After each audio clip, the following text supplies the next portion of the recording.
amigos do canal Dom Casura Vendendo Sonhos, tudo bem com vocês? Estou de volta. Hoje vou trazer um vídeo muito especial para vocês e um tanto polêmico. O Evangelho segundo Judas.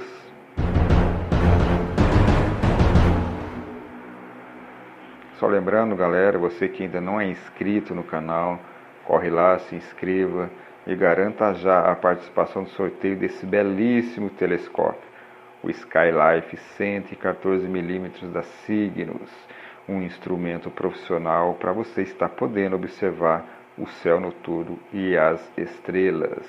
Não perca tempo, galera, corre lá e se inscreva. Hoje vamos falar do Evangelho segundo Judas.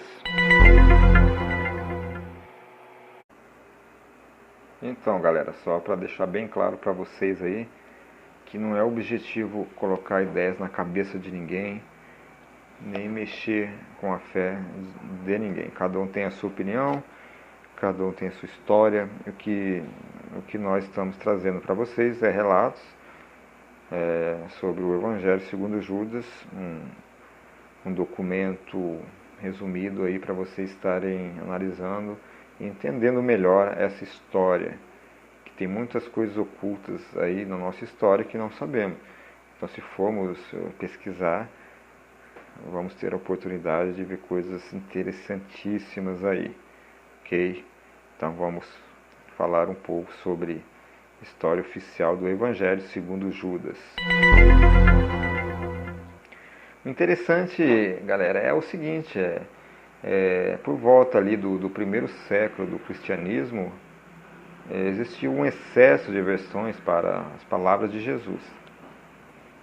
Talvez isso não seria, ou não nunca foi um problema para ninguém, mas em 178 depois de Cristo, o bispo Irineu de Lyon, ele resolveu unificar a igreja.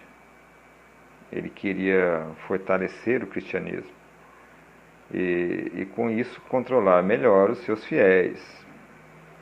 O que ele fez?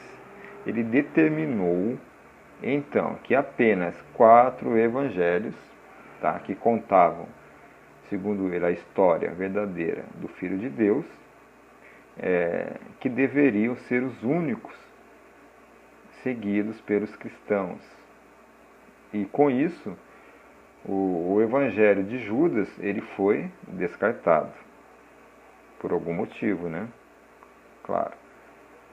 O bispo Irineu de Lyon, ele tinha esse interesse em relação aos seus fiéis. Ele queria que os seus fiéis tivessem acesso apenas aos 4 evangelhos. Então, logicamente, o Evangelho de Judas não seria interessante para ele. Por quê? Iria criar controvérsias, versões diferentes, e não era o objetivo da época para ele. Então, galera, tem muitos pontos interessantíssimos nesse evangelho aqui. Mas se pararmos para refletir realmente, a gente pode tirar algumas conclusões em relação a isso. A verdade é que muitas verdades da época estão perdidas com o tempo. Talvez nunca saberemos realmente, de fato, de todos os detalhes o que aconteceu naquela época. Mas com o passar dos anos, dos tempos aí, apareceram muitos políticos, muitos interesses particulares que por conta disso foram se perdendo ainda mais alguns pontos interessantes sobre essa história e que talvez jamais teremos acesso a ela, a não ser uma segunda vinda do nosso Mestre Jesus Cristo, que pode confirmar tudo e nos libertar dessa eterna escravidão e revelar toda a verdade. Essa tradução do manuscrito ela ela foi apresentada em abril após 5 anos de trabalho, de autentificação, restauração, decodificação, né? Foram feitos pela Fundação Mecenas da Suíça, bancadas pela National Geographic Society. E o resultado deixou os historiadores e arqueólogos muito eufóricos. Afinal, se tratava de uma grande descoberta, né? Como são raras e tem poucos precedentes também, em termos de valor histórico, era muito importante. O Evangelho pode ser comparado ao encontro dos pergaminhos do Mar Morto em 1947, que nos trouxe a mais antiga Bíblia conhecida, o manuscrito. A profundidade da relação entre os dois, entre Jesus e Judas, eram muito grandes. E aparece, por exemplo, numa passagem em que Jesus ele desafia os apóstolos a zombar do comportamento deles, rindo, acusando-os de rezar não por vontade própria, mas apenas por acreditarem que assim agradariam a Deus. Enquanto os apóstolos ofendidos, com as broncas levadas, começaram a blasfemar contra Jesus, entendeu? E na palavra do Evangelho, Judas ele mostra ser o único a entender as palavras do líder. Impressionado com isso, Jesus o chama em particular para lhe dizer: se afaste dos outros, e lhe contarei os mistérios do reino. Você pode entendê-los, mas vai sofrer por isso, disse Jesus a Judas. Tudo isso, galera, ela faz parte do manuscrito, né? Cerca de 1,7 mil anos, que passou a maior parte desse tempo perdido em uma caverna lá no deserto do Egito, escrito em cópita. Esse era o idioma usado na época. E lá no Egito Antigo, o texto ele não deixa qualquer dúvida sobre os segredos, entendeu?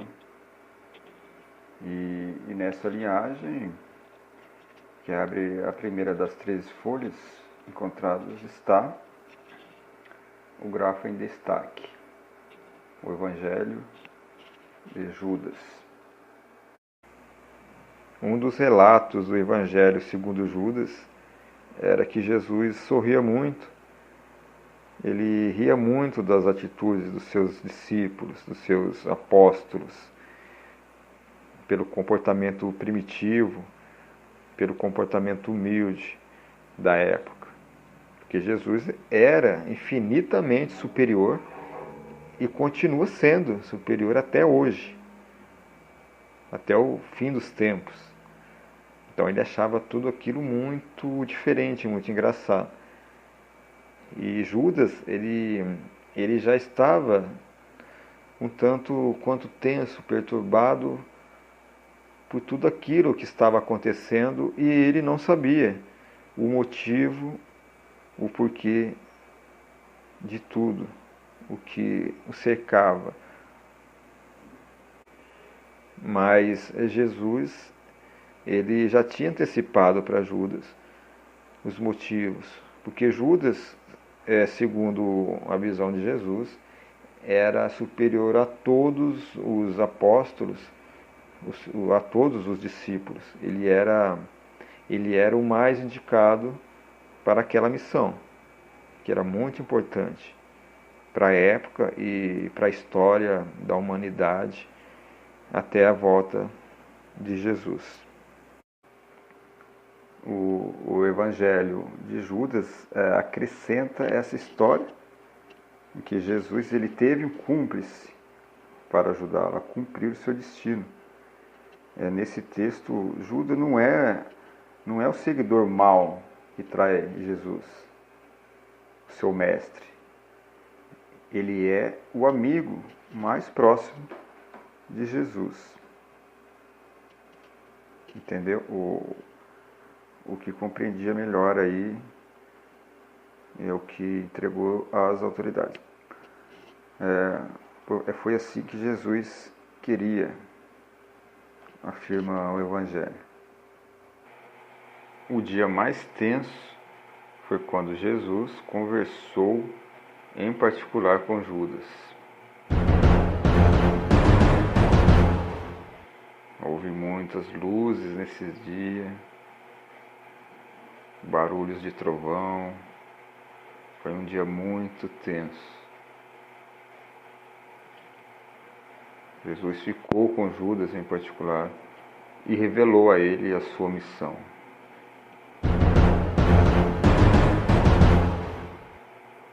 Judas, esta é a ordem do meu Pai, é a ordem do Altíssimo, e terá que ser cumprido. E, por fim, Jesus revela a Judas que ele será superior a todos os homens, porque sacrificará sua vida. Né?